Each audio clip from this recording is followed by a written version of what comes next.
જો પરમાત્માની લીલા અને પરમાત્માની કળા કેવી છે કે જેના નામથી આપણે મળ્યા છે એ નામનો વ્યક્તિ હાજર નથી, પણ એનું નામ ગુંજી રહ્યું છે. એટલે મહાપુરુષો કહે છે કે બધાને એક સરખા જીવન નહીં મળતા, મળે છે પથરા પણ આવા રતન કંઈક જાજા નથી મળતા. કોક જીવનમાં મળી જાય છે, એનો સારો ઉપયોગ જો થઈ જાય તો સમજો કે આપણા જીવનનું કલ્યાણ થઈ જાય. સુંદર સંતવાણીમાં રજૂઆત કરી અમારે પરશુરામ મહારાજ બેનજોપર મારા સંપતભાઈ મંજીરામાં અમારે ખૂબ જેમને નામો ગુંજતું કર્યું છે અને સંતોના હૃદયમાં જેમનું બધાનું સ્થાન છે એવા અમારા જિલ્લાજી તબલા ઉપર જે સાથ આપણને આપી રહ્યા છે ને અમારા જગા ઉસ્તાદ સાહેબ, અમે ઘણી વખત ભેળા જ હોય, પણ મહાપુરુષો સંતો કહે છે કે આજે જેના નામથી મળ્યા છે નામ કેવું હતું અને આજ દેહ હાજર નથી પણ નામથી ઘણા મળ્યા. એટલે મહાપુરુષોએ કીધું વાણીમાં હમણાં સુંદર વાત કરી કે કઠણ ચોથ છે આ કાળની. કારણ કે નામ, રૂપ અને ગુણ એ તો આ શરીરનો આધાર છે, પણ જે ચોથ છે ચોથ એ ચોથું પદ અવિનાશ છે અને અવિનાશીની ઓળખાણ કરવા માટે માણસનો અવતાર મળ્યો છે. કીડીથી માંડીને કુંજર સુધી કોઈ પણ એવી સત્તા નથી, કોઈ પણ એવો જીવ નથી કે પરમાત્માનું ભજન કરી શકે. પરમાત્માનું ભજન આવા સંતવાણી, આવા સંતોનો કાર્યક્રમ અને સાચા શબ્દોની સત્તા જો કરી શકતું હોય તો કેવલ મનુષ્ય કરી શકે, બીજું કોઈ ન કરી શકે. એટલે મનુષ્યને સ્વતંત્ર રાખ્યો છે, પણ મહાપુરુષો સંતો કહે છે કે જીવ જેમ જેમ છૂટવાનો ઉદ્યમ કરે છે એમ એમ બમણો બંધાય છે.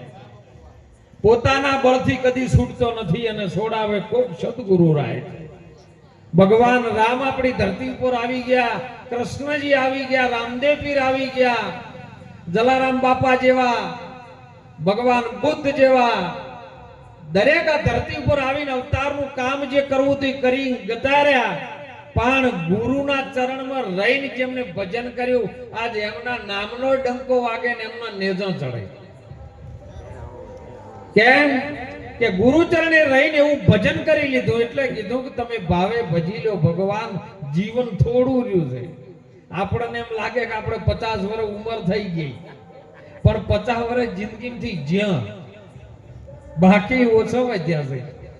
હમણાં સુંદર વાણીમાં વાત આવી, તારી ઉમ્મીદ ઘણી ને ધન, દિવસો બહુ થોડા છે ને ઉમ્મીદોમાં ઘણી છે. જો આ ઘટી જાય છે જેમ જેમ જેમ આપણે નજીક જાય ને એમ મૃત્યુની નજીક જઈ રહ્યા છે, પણ આપણને આરી વાતની ખબર પડવા માટે મહાપુરુષો સંતવાણી દ્વારા જાગૃત કરે છે. સંતવાણી એક જ એવી વસ્તુ છે જેનાથી મનુષ્ય નારાયણ બની શકે છે. પશુ કી પનિયા બને નરનો કુછ ન હોય, નર જો ઉત્તમ કર્મ કરે તો નરનો નારાયણ હોય. ભગવાન રામચંદ્ર ધરતી પર આયા ખરા, કૌશલ્યા માના કુખેથી જન્મ લીધો ખરો, પણ ગુરુ વશિષ્ઠ મુનિના ચરણે જઈ જેમ છે એમ વાત સમજી લીધી અને પછી જે કાર્ય કર્યું ને એટલે એમને આપણે ભગવાન બનાવી દીધા. કેમ? કર્મ કર્યું. એવું ઉત્તમ પ્રકારનું કર્મ જેમનાથી થઈ ગયું ને એટલે ભગવાન બની ગયા. કૃષ્ણજી માં દેવકી હકુકે જન્મ્યા, જો જેલમાં જન્મ્યા. આપણે બધા પણ હાલ જેલમાં છે. કૃષ્ણજી તો જેલમાં જન્મ્યા ને તરત છૂટી ગયા, પણ આપણે હજી જેલમાં છે. સવારામ બાપા જેવા પીંપળી વાળા એવું બોલ્યા, જોઈ લો આ જુગ બંધનની છે જેલ, એને તોડવી ઘણી મુશ્કેલ. જો આ જુગ બંધનની અહંકાર રૂપીમાં કિલ્લો આડો ઘડ્યો છે ને જબરો છે જડેલ. તૃષ્ણા નામનામાં તાળા બંધાણા છે અને જેલ ઉભો છે આઠે પોર. જોઈ લો આ જુગ બંધનની જેલ તોડવી ઘણી મુશ્કેલ. આ જુગ બંધનની આ જે બંધનથી બનાવેલું શરીર છે એ શરીરને તોડવું ની મહા મુસીબત છે સાહેબ. અને એટલે મહાપુરુષો આપણને આમી દ્વારા જગાડે. કોઈ સંતવાણી દ્વારા જાગી જાય, કોઈ સત્સંગ દ્વારા જાગી જાય, કોઈ ગુરુ મહારાજની ટકોર દ્વારા જાગી જાય, કોઈક સેવા કરતા જાગી જાય, કોઈક ભજન કરતા જાગી જાય.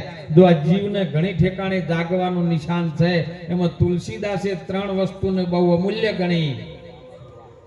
કાં તો આમાં સંત સગા, એક ગુરુ સગા અને એક સગો છે રામ. તુલસી કહે આ જીવને બસ તીનો ઠોમ વિશ્રામ.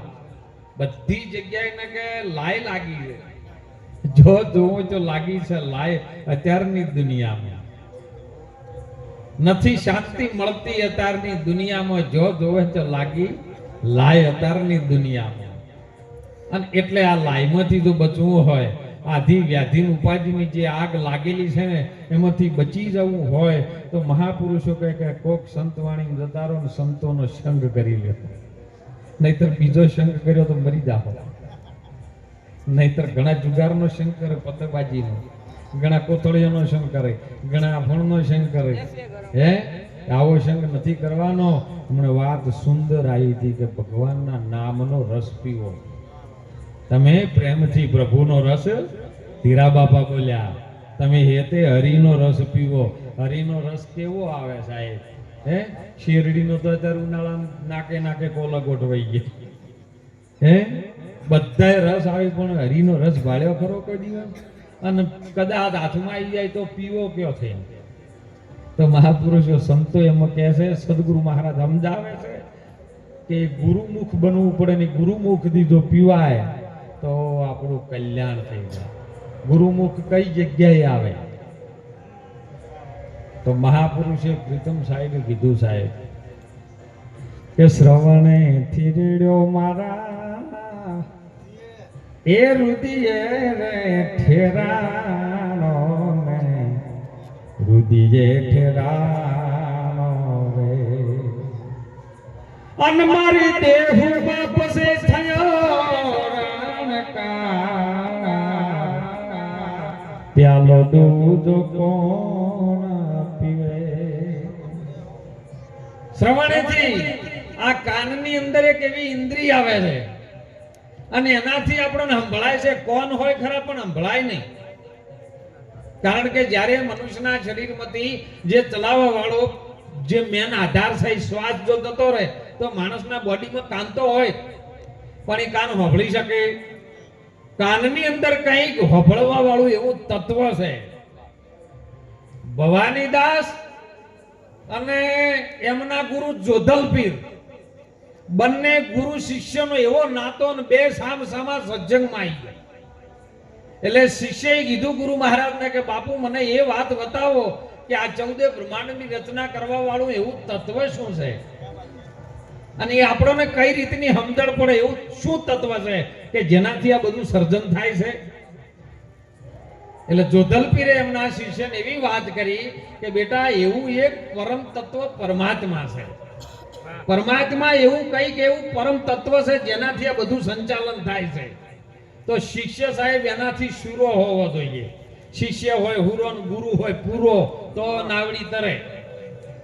નકે સાવ સોનાનું બનાવો નાવડું મોય બેહારો રોક અધવચ્ચે જઈને ઊંધું નાખો એમાં સદગુરુના શું લોક? હે અર્ધન ગુરુ કરાવવાનું પછી મહિના ચીડ એમ થાય ને કે બાપુ ગુરુ કરાયા તારની તો શાંતિ નહીં. મારી પાસે તો ઘણા આવે બાપુ 2 જગ્યાએ ગયા પ્રતિજ્ઞા લીધી પણ બે ગુરુ મરી ગયા. ભાઈ મારે જીવવાનું બે મારીને આવ્યો છે મારે મરવું નહીં. એમ ગુરુ શિષ્યનો નાતો એવો જો દલપીરે વાત કરી પરમ તત્વ પરમાત્મા એવું એક તત્વ છે જેનાથી આ બધું સંચાલન ટકી રહ્યું છે અને એ જ બધી રચના કરી રહ્યું છે. ત્યારે જો શિષ્ય હોમાં સવાલ કેવો કરે સાહેબ? શિષ્ય પૂરેપૂરો હોય ને તો સવાલ કરે અને સવાલ જો આપણા હૃદયમાં ઊભો ન થાય ને તો કઈ નથી. અને એટલે એમનો શિષ્ય એવી વાત કરે સાહેબ ગુરુ મહારાજને, પેલા કે પરમ તત્વ છે,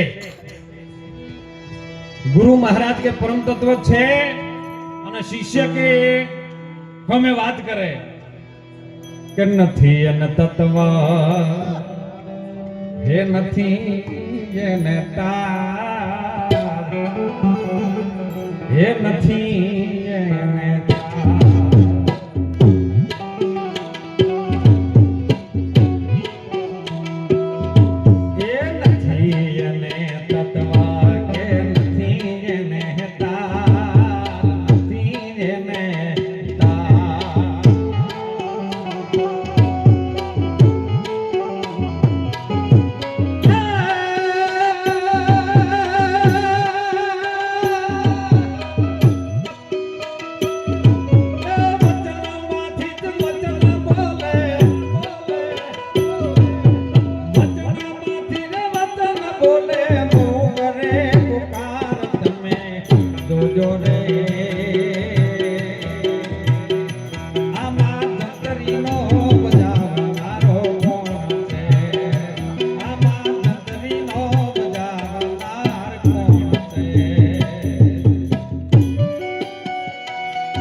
બાપુ બહુ પોકાર કરતું હોય છે ને જોવો હોય તો હું કરું ના જોવાય રૂપ એનો ના લેવાય પાર ના લેવાય પાર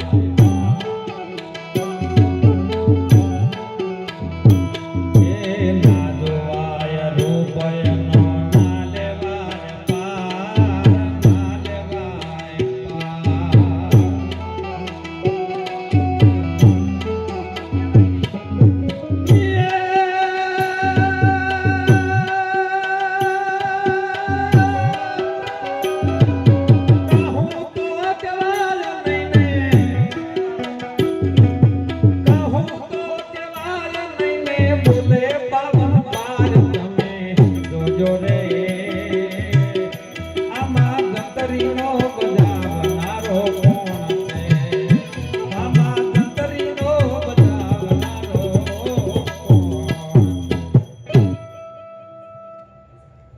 ગુરુ મહારાજ કે એવું તત્વ છે ને બોલો કે તત્વ નથી કે તાર નથી આ તો કોક વચનમાંથી મોય વચન બોલી રહ્યું છે આ પોચ ભૂતોનું શરીર છે પણ જ્યારે વિલય થઈ જાય આજે રાશિ બાપાનો દેહ નથી પોચ ભૂતોનું શરીર હતું અને શરીર કોઈ દિવસ સાહેબ ભૂત મરતા નથી બધા કે ભૂત મરી જાય ના એ જે તત્વ છે જે તત્વની અંદર સમાઈ જાય છે એ તત્વ મરતું અને જો મરી ગયેલું હોય તો ફરીથી જિંદા ન થાય બીજું શરીર ન બને કોઈ નહીં તમામના શરીર પોચ ભૂતોથી જ બનેલા છે પણ એવો છઠ્ઠો આધાર છે જેનાથી આ પોચ ભૂત ટકી રહ્યા છે જો હાલ આપણે બેઠા ની નીચે પાણી છે આપણે જો બેઠા એ નીચે પાણી છે પણ એ પાણીને ડાયરેક્ટ પી ન શકે આપણે પરમાત્મા કેવો છે પાણીને ડાયરેક્ટ પી ન શકે આપણે રિંગ વાળાને બોનું આલવું પડે કે તમે અહીંયા આવીને બોર પાડો અને બોર પાડે અને પછી જ્યારે 200 ફૂટ કે 500 ફૂટ જાય એટલે અંદરથી પાણીના ફુવારા ચાલુ થઈ જાય નદીઓ પકડાઈ જાય અને પછી તમે બોરનું ભોગળું નાખો એટલે પાણી ફ્રીમાં પણ જે રિંગ વાળાને તમે પૈસા આલ્યા એ કોઈ પાણી ના આલ્યા ના એ પ્રાણી વચ્ચે અને આ પૃથ્વી વચ્ચે જે આવરણ હતું ને એ ગાઢવાના તમે પૈસા આલ્યા એમાં પોત ભૂતોના શરીરમાં પરમાત્મા છે દૂધમાં ઘી છે પણ વલોણું કર્યા સિવાય આર્યું બહાર આવે એવું એમ આ પોત ભૂતોના શરીરમાં છઠ્ઠો એવો તત્વ એવું નારાયણ છે અને બોલી રહ્યો છે નાના વળી બધું બોલાઈ રહ્યો છે એવો અને છઠ્ઠો છે ને નર્મ નથી આવતો નારીમાં નથી આવતો નાતીમાં ના આવે કે જાતિમાં ન આવે અરે કાળામાં નહીં ધોળામાં નહીં ઊંચામાં નહીં કે નીચામાં નહીં વધે ઘટે ને રાખે બરાબર કાયમ રહે કીર્તારા ભરમે મત ભૂલો ગમારા તમે પ્રેમથી જોઈ લો પ્યારા આ પ્રેમ વગર આર્યું પાકે એવું નથી જેને મીરાબાઈ એ પ્રેમ જ્યારે પરમાત્મા કૃષ્ણજી સાથે થયો ને ત્યારે એને પરમ તત્વની ઓળખાણ કરી લીધી કે પછી બોલ્યા કે મેરે તો ગિરધર ગોપાલ દૂજો ના કોઈ હે અને એને જે વાત કરીને આપણા સુધી રજૂઆત કરી છે અને રજૂઆત આજે જે પણ ભજનીક ભાઈઓ છે ને એને જીવંત રાખી છે હે બીજું કોઈ જીવતું ન રાખી શકે જે ભજનના ભજનીકો સંતો છે ને એ જ બધું જીવંત રાખે છે સંતવાણી દ્વારા આપણે એમાંથી કંઈક લેવાનું છે આજે બધો ખર્ચો કર્યો છે જેણાજી સાહેબ હે અમારા સંગીતા બેન બધને અમને ખર્ચો કર્યો હાવ આપણે મફતમાં લેવાનો લઈ જાજો કંઈક લેવા જેવું હોય ખુદની પોરમાં પરશુરામ આવું કીધું કોક હારું લેતા જાજો નવા 500 રૂપિયા કોક બૂટ લઈ ગયો લેવા જેવું હોય લઈ જાજો ખોટું મેકતા જાજો હારું લઈ જાજો અને એટલે મહાપુરુષો સંતો કહે છે કે જોવાય જેવું ખરું કે ના જોવાય એવું નથી આ વસ્તુ જોવાય એવી નથી દેખાતું નથી પણ છે એવો સનાતન શાશ્વત પરમાત્મા આપણી વચ્ચે જે છે ને એ છે આત્મા અને આત્માને ઓળખ્યા વિના લક્ષ 84 ના મટે બ્રહ્મણાને ભાગ્યા વિના તારા ભવના ફેરા ના ટળે જ્યાં સુધી તમને ન ઓળખો ત્યાં સુધી કાંઈ નહીં હગાન વાલાન બધાને ઓળખીએ ભારતના વડાપ્રધાનને આપણે ઓળખીએ પણ આપણે આપણને ના ઓળખતા હોય તો ભગવાન ભોળાનાથ પાસે હનુમાનજી જઈને ઉભા રહ્યા છે અને હનુમાનજીએ પ્રણામ કર્યા ભોળાનાથને કે પ્રભુ મને આશીર્વાદ આપો એટલે ભગવાન ભોળાનાથે હનુમાનને કીધું કે તું કોણ છે? એટલે કે બાપુ હું હનુમાન છું. એટલે ભોળાનાથ કે મેં તારું નામ નથી પૂછ્યું, તું કોણ છે? કે બાપુ હું અંજની અને પવનનો પુત્ર છું. કે મેં તારા મા બાપની જાતિ નથી પૂછી, તું કોણ છે? કે બાપુ હું વાનર જાતિમાં છું, હું વાનર છું. કે મેં તારી જાતિએ નહીં પૂછી, તું કોણ છે? હનુમાનજીને વિચાર પડ્યો કે મારું આ વાત તો સમજણી જ નથી. કારણ આપણે એ જ માથાકૂટ છે, દૂધમાં ઘી છે પણ આપણને કાઢતે આવડતું. જેની જુગતી જે વલોણું જાણતા આવડતું હોય અને એ અંદર છાશના સોટાનો સંગ કરે તો જ પાછું ઘી આવે. ન કે એમનેમ દૂધ જો મળી જાય તો કોઈ કોમનું ના આવે. એટલે સદગુરુની જરૂર તેમાં પડે છે. અને જેને જેને સદગુરુનો માથે હાથ હોય ને, જેનો માથે ગુરુનો હાથ છે ને, એનો લીલા લહેર છે. નહીતર નથી જેમના જીવનમાં ગુરુ એનું નથી જીવન જ શરૂ. અને એટલે મહાપુરુષો જગાડી રહ્યા કે આ ન જોવાય રૂપ એનું. કારણ કે રૂપ તમે શરીરનું જોઈ શકો. આજે જે પણ સંતવાણી રજૂ કરી પરશુરામભાઈએ, તમે પરશુરામના શરીરના જોઈ શકો, પરશુરામને ન જોઈ શકો. કહું તો કહેવાય એવું નથી, કારણ કે વાણી અક્ષરમાં આવે એવું નથી. અને એટલે ભગવાન કુરુક્ષેત્રના મેદાનની અંદર કૃષ્ણજી જ્યારે અર્જુનને સમજાવે, અર્જુન તું જોઈ રહ્યો છે, તને જે દેખાય છે એ અક્ષર છે, અને તું જોઈ રહ્યો છે તે અક્ષર છે. પણ અક્ષર ને અક્ષરથી રહિત હું પુરુષોત્તમ કંઈક જુદો છું. તને જે દેખાય બધું મારું રૂપ દેખાય છે, તને કાકાના મામાના ફાઈના બધા દીકરા દેખાય છે, પણ હું એ છું. હુંનો અનંત કાળથી આ કથા જ્યારે પહેલી કરી હતી ને, એ મનુન કરેલી છે, સૂર્યન કરેલી છે, ઈશ્વાકુન કરેલી છે. જેમ જેમ સમય વીતતો ગયો અને હવે તને કહું છું એટલે પેલા એમ સમજ્યા કે આ તો મારો ફઈનો છોકરો. અને આ બધું આટલા વર્ષો પહેલા ચો જ્યું હતું એમ. આ ન હોય ત્યારે ભગવાને વૈરાટ સ્વરૂપ ધારણ કરી અને કે જો આ શરીરથી તું જોઈ રહ્યો છે ને, એ બધું તો ક્ષણ ભંગુર છે, જતું રહે ને. હમણાં વાણીમાં સુંદર ન રજૂઆત કરી કે દાસ ધીરો રમે રંગ મોલમાં, અને રમે દિવસ ને રાત. દિવસ અને રાત આ ધરતી પર જે સૂર્ય ઉગે રાત્રે હાથમાં એ નહીં, એ તો પ્રકૃતિના નિયમ પ્રમાણે બ્રહ્માંડનું જે સર્જન છે એ તો થાય. પણ આમાં દિવસ જ્યારે તમારા અંદર શ્વાસ આવે છે ને, જે ઓક્સિજન લ્યો છો એ દિવસ છે, અને બહાર કાઢો એ રાત છે. અને આમાં રમી રહ્યો છે. રમતા જોગી આયા નગરમાં, રમતા જોગી આયા, આવીને આમાં અલખ જગાયા. જોઈ લો, રમતા જોગી આયા. આ નગરમાં કાયા એક નગર છે ને, એમાં જોગી છે. જેને જોગ મળી ગયો જોગી, ન કે બીજા બધા વિજોગી. ગુરુ મહારાજના શબ્દનો, જેને શબ્દનો સુરતાનો જોગ મળ્યો ને જોગી, નહીતર બીજા બધા વિજોગી. અને એટલે મહાપુરુષો આપણને વાત કરીને સાહેબ ટકોર મારી ચટકા મારીને જગાડે. પરમાત્મા કેવો છે એને વાણીમાં ના લઈ શકીએ સાહેબ. એ શબ્દમાં ના આવી શકે, એ વર્ણયમાં ના આવી શકે. મારા જેવા સાધુ નીકળ્યા બારે આમ જતા હતા, અને એક જણો